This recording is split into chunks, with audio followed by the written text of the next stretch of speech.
आयशा और आरिफ एक दूसरे के लिए अनजान नहीं थे। अहमदाबाद की आयशा और जालौन का आरिफ खान आपस में रिश्तेदार थे, जिस वजह से दोनों का एक दूसरे के घर पर आना जाना था। बचपन की ये दोस्ती देखते ही देखते प्यार में तब्दील हो गई और दोनों ही रजामंद थे कि शादी भी की जाए। दोनों की मर्जी को देखते हुए परिवार के लोगों ने शादी के लिए हाँ कर दी। शादी में आयशा के पिता लियाकत खान, जो कि एक दर्जी हैं, उनसे जो बन पाया वो सब दहेज में आरिफ को दिया। आयशा केस के वकील की माने तो धीरे धीरे आरिफ का रवैया बदलने लगा। कई बार उसने नकद रुपयों की मांग की तो कई बार सामान की, और कैसे भी करके आयशा के पिता आयशा ही के कहने पर उसकी मांगों को पूरा करते रहे। एक और बार जब आरिफ ने पैसों की मांग की तो आयशा ने साफ इनकार कर दिया, जिस वजह से आरिफ ने आयशा को मारा पीटा भी। और तब आयशा को पता चला कि उसका पति किसी और लड़की से भी बातचीत करता है और ये पैसे भी उसी पर खर्च करता है। इस बात से आयशा टूट गई और फिर दोनों में कहासुनी होने लगी, जिसके दौरान आरिफ ने आयशा को बहुत पीटा।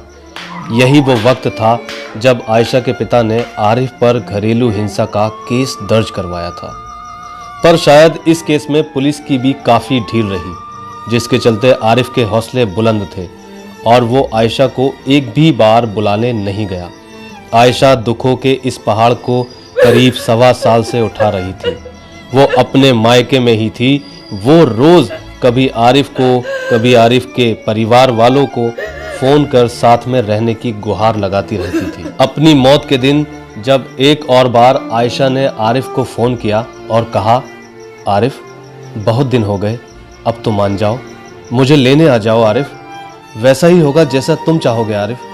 तब आरिफ ने कहा कि तुमने केस नहीं किया होता तो शायद मैं सोचता, पर मैं तुम्हें कभी अपने साथ नहीं रखूंगा और मैं तुमसे प्यार नहीं करता। ये सुनकर आयशा फूट फूट कर रोई और कहने लगी कि तुम मुझे छोड़ दोगे तो मेरे प्यार का क्या होगा, जो मैंने तुमसे बचपन से किया है। फिर मेरा जीने का कोई मकसद नहीं बचेगा, मैं सुसाइड कर लूंगी। इस पर भी आरिफ ने बजाय आयशा को समझाने के ये कह दिया कि मरना है तो मरो, पर मरने का वीडियो बनाकर भेज देना, कभी तुम्हारे मरने के बाद मुझे पुलिस परेशान करे। और फिर वही हुआ।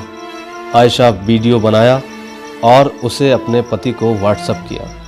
फिर अपने परिवार से बातचीत की और लाख समझाने पर भी आयशा ने साबरमती नदी में छलांग लगाकर अपनी आशाओं का गला घोट लिया। ऐसी मोहब्बत का ऐसा अंजाम किसी ने नहीं सोचा होगा। इसके बाद की दास्तान तो आप सब जानते ही हैं कि क्या हुआ आयशा के साथ और क्या हुआ उनके परिवार वालों के साथ। सारी वीडियोस आप लगभग देख ही रहे हैं। इस वीडियो के अंत में हम आयशा के पिता की प्रेस कॉन्फ्रेंस लगा रहे हैं, जिसमें आयशा के पिता लियाकत अली खान बार बार कह रहे हैं कि मेरी आयशा तो चली गई, हो सके तो देश की दूसरी आशाओं को बचा लो, उनकी उम्मीदों को बचा लो, मेरी बाकी बेटियों को बचा लो।